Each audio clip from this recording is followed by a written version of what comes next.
Eles andaram um dia inteiro sem perceber. O filho tinha sumido.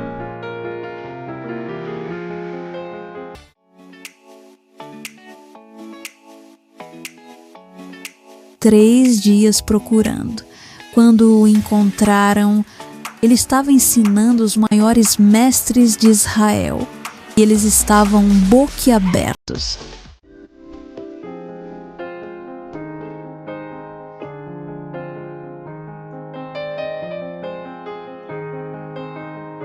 Ele respondeu: Não sabíeis que eu devia estar nas coisas de meu pai? 12 anos. E já sabia quem era.